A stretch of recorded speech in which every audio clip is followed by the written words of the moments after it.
தென் அரேபிய நாட்டின் மக்கா எனும் மாநகரில் கிறிஸ்துவுக்கு பின் 570ஆம் ஆண்டு பிறந்தவர்தான் முஹம்மது நபி ஸல்லல்லாஹு அலைஹி வஸல்லம் அவர்கள். பிறப்பதற்கு முன்பே தந்தையை இழந்தார். 6 வயதில் தாயையும் இழந்து அனாதையானார். சில காலம் செவிலி தாய் ஹலீமாவிடம் பாலருந்தி வளர்ந்தார்கள்.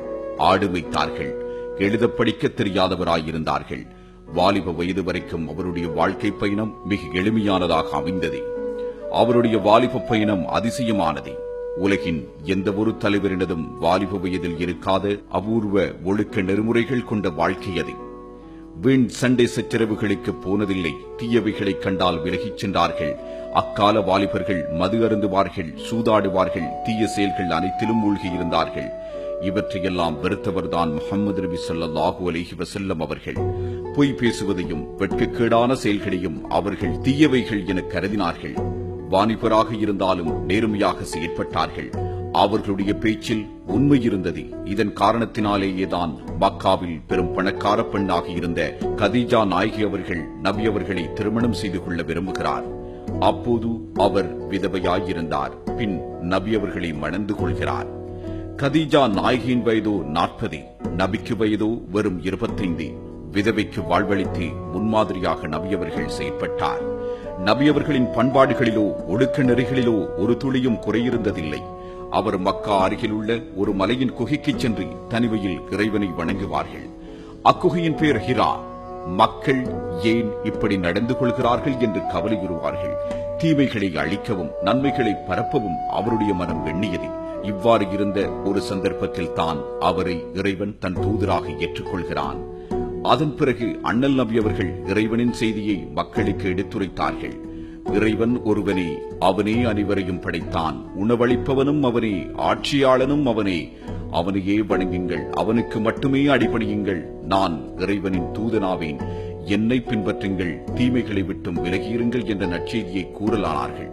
அவருடைய பிரச்சாரத்திற்கு எதிர்ப்புகள் வலுத்தன. எதிரிகள் நபி அவர்களை பார்த்து இப்படி கூறினார்கள்: உங்களுக்கு என்ன வேண்டுமானாலும் தருகிறோம், உங்கள் பிரச்சாரத்தை மட்டும் விட்டுவிடுங்கள் என்று கூறிய போது நபி அவர்கள் சொன்னார்கள்: ஒரு கையில் சூரியனையும் மறுகையில் சந்திரனை தந்தாலும் எனது பிரச்சாரத்தை நான் நிறுத்த மாட்டேன் என கூறினார்கள். அவரது பிரச்சாரத்தின் மீது அவருக்கு அந்தளவு தூரம் நம்பிக்கை இருந்தது. பல துன்பங்களை இக்கால பகுதியில் அவர்களுக்கு சந்திக்க வேண்டி ஏற்பட்டது. அவை வார்த்தைகளால் வர்ணிக்க முடியாத, யாரும் கேட்டிராத அளவு துன்பமாக இருந்தது. அவர் காலத்தில் வாழ்ந்த மக்களை ஒரு சீரான வழிக்கு இட்டுச் சென்றார்கள். அக்கால சூழ்நிலையில் மத நம்பிக்கைகள், பிற்போக்கான சீர்கேடான நிலை, மூட நம்பிக்கைகள், பெண்களுக்கு இழைக்கப்பட்டு வந்த கொடுமைகள் ஆகியவற்றை அழித்தொழித்தார்கள். சிறியோர் முதல் பெரியோர் வரை அன்பு காட்டி அவர்களின் மனதை வென்றெடுத்தார்கள். தவறான மூட நம்பிக்கையில் சிக்கி கிடந்தவர்களை விடுவித்து அதிலிருந்து காப்பாற்றி நல்லதொரு சமுதாயத்தையும் உருவாக்கினார்கள். அதற்காக சீரான அரசியலையும் ஏற்படுத்தினார். மிகுந்த நெருக்கடியான ஆபத்தான காலத்திலேயே வெற்றிகரமாக தமது லட்சியங்களை நிறைவேற்றி காட்டினார். விஞ்ஞானம் வளர்ந்த இந்த யுகத்தில் கூட மூட நம்பிக்கைகளை ஒழிப்பது இயலாத காரியம். ஆனால் நபிகள் நாயகம் ஸல்லல்லாஹு அலைஹி வஸல்லம் அவர்களுடைய காலத்தில் சொல்ல வேண்டுமாக இருந்தால், அதை செயற்படுத்த வேண்டுமாக இருந்தால் எந்தளவு தூரம் நெஞ்சில் வலிமையும் நாவன்மையும் இருந்திருக்க வேண்டும். இன்றைக்கு 1400 ஆண்டுகளுக்கு முன்பு இந்த சாதனையை முஹம்மது நபி அவர்கள் நிலைநாட்டி காட்டினார்கள். விஞ்ஞானம் பற்றிய எந்தவித அறிவுமற்ற இருள் நிறைந்த அக்காலத்தில் மக்கள் காட்டு மிராண்டித்தனமான முறையில் வாழ்ந்தார்கள். அந்த இருண்ட யுகத்தில் சிக்கொண்டிருந்த மக்களுக்கு ஒரு நல்ல ஒளிமயம் மிக்க யுகத்தை நபி அவர்கள் உருவாக்கினார்கள்.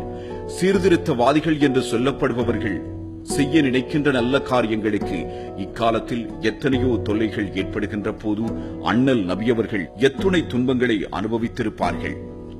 நபி அவர்களின் கொள்கைகளை எவரும் இலகுவில் ஏற்றுக்கொள்ளவில்லை. அரேபிய பாலைவனத்தில் வசித்த மக்கள் ஒரு நாளைக்கு ஒரு உருவம் என்று 360 உருவங்களை ஆண்டவனாக நினைத்து வழிபட்டு வந்தார்கள். நபிகள் நாயகம் ஸல்லல்லாஹு அலைஹி வஸல்லம் அவர்கள் 360 உருவங்களும் இறைவனல்ல என்று எடுத்துச் சொல்ல எவ்வளவு தூரம் ஆற்றல் படைத்தவராக இருந்திருக்க வேண்டும். எப்படிப்பட்ட துன்பங்களை அவர் ஏற்றிருக்க வேண்டும் என்று எண்ணி பார்க்கும் போது இப்பொழுது இருக்கின்ற சீர்திருத்தவாதிகளுக்கு அது முன்னுதாரணமாக அமையும். பொது வாழ்விலே ஏற்படுகின்ற சந்தேகங்கள் அனைத்தும் நபியவர்களை நினைத்தால் பறந்து போகும். நபியவர்களின் அஞ்சா நெஞ்சுறுதியாலும் அவர் செய்த அறப்போரினாலும் இஸ்லாம் முழு உலகிலும் பரவத் தொடங்கியது. சில ஆண்டுகளில் முஹம்மது நபி ஸல்லல்லாஹு அலைஹி வஸல்லம் அவர்களை பின்பற்றுகின்றவர்களின் தொகை அதிகரித்தது. அன்னலாரின் தோழர்கள் நபி அவர்களின் கட்டளைப்படி உலகின் நாலா பக்கங்களுக்கும் சென்று இஸ்லாத்தை பரவச் செய்தார்கள். நபி ஸல்லல்லாஹு அலைஹி வஸல்லம் அவர்களுடைய சொல்லோ செயலோ ஒன்றுக்கொன்று எந்த ஒரு சந்தர்ப்பத்திலும் முரண்படவில்லை. அவர் சொன்னார், செய்தார், அதையே அந்த மக்களையும் பின்பற்றச் செய்தார். இன்று கருத்துக்களை சொல்பவர்கள் அதை போன்று நடந்து காட்டினால்தான் மக்களால் அது ஏற்றுக்கொள்ளப்படும். ஆனால் இக்காலத்தில் சொல்பவர்கள் உயர்ந்தவர்களாகவும் நடப்பவர்கள் கீழ்த்தரத்தில் உள்ளவர்களாகவும் இருக்கிறார்கள். அன்னலார் காட்டிய மார்க்கம் மக்களை ஒன்றுபடுத்துகிறது, மக்களின் அறிவினை தெளிவுபடுத்துகின்றது, ஒற்றுமையாக்குகின்றது, புதிய உறவுகளை ஏற்படுத்துகின்றது.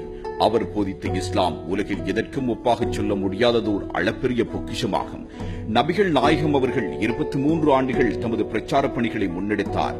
ஒரே இறை ஒரே மறை என்ற கருத்தை உள்ளத்தால் ஒப்புக்கொள்ளச் செய்து அதுவும் உலகின் மூலை முடுக்கெல்லாம் பரவி பண்புடன் வாழ வைத்திருக்கிறார்கள்.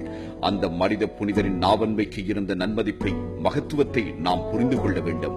இத்துணை மகத்துவமும் அந்த மாணவிக்கு இருக்க காரணமே அவர் தன் உயிரிலும் மேலாக கட்டிக்காத்து வந்த பொறுமையும் சொல்லும் செயலும் அதனோடு இணைந்த வாழ்வும் நடைமுறை வாழ்க்கைக்கு ஏற்ப அவர் இயற்றிய சட்டங்களும் தானும் தன்னை பின்பற்றுவர்களுக்கும் சொன்னதோடு அல்லாமல் செய்தி காட்டும் செம்மலாக இருந்ததும் முழு முதல் காரணமாகும்.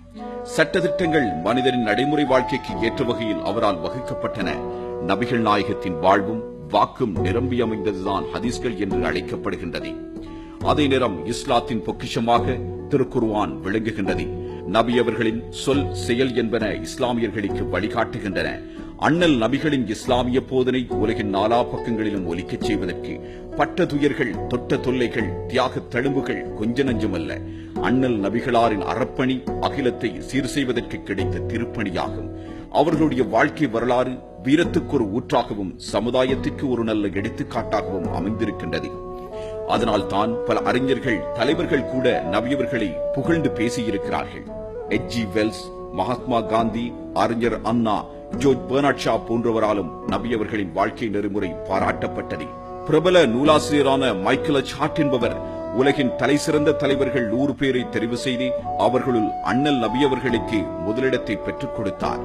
அதற்கு காரணம் முகமது நபி சமயத் தலைவராக மட்டுமன்றி உலகியல் துறைகளிலும் தலைவராக இருந்தார்கள்.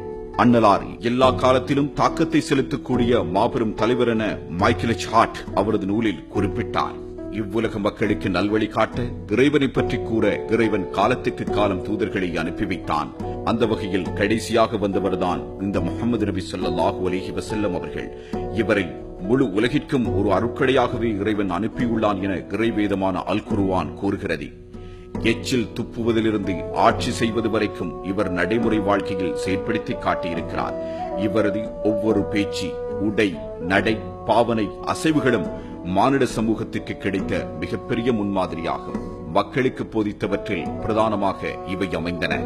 அல்லாஹ்வை மட்டும் வணங்குங்கள், உண்மையே பேசுங்கள், வாக்குறுதியை நிறைவேற்றுங்கள், பாவங்களை விட்டு விலகியிருங்கள், அனாதைகளின் செல்வத்தை அபகரிக்காதீர்கள், அக்கிரமம் புரிவதை விட்டுவிடுங்கள், அண்டை வீட்டாருக்கு தொல்லை தராதீர்கள், பெண்கள் மீது அவதூறு கூறாதீர்கள், தொழுகையை கடைபிடியுங்கள், நோன்பு வையுங்கள், அல்லாஹ்வின் பாதையில் செலவு செய்யுங்கள், ஒருவருக்கொருவர் ஒற்றுமையாயிருங்கள் என எத்தனையோ எழுச்சிமிக்க கருத்துக்களை சொன்னார்கள். இவற்றுள் எதனை நாம் பின்பற்றுகின்றோம்? நபியை பின்பற்றும் கால் நாம் ஒருபோதும் வழி தவற மாட்டோம்.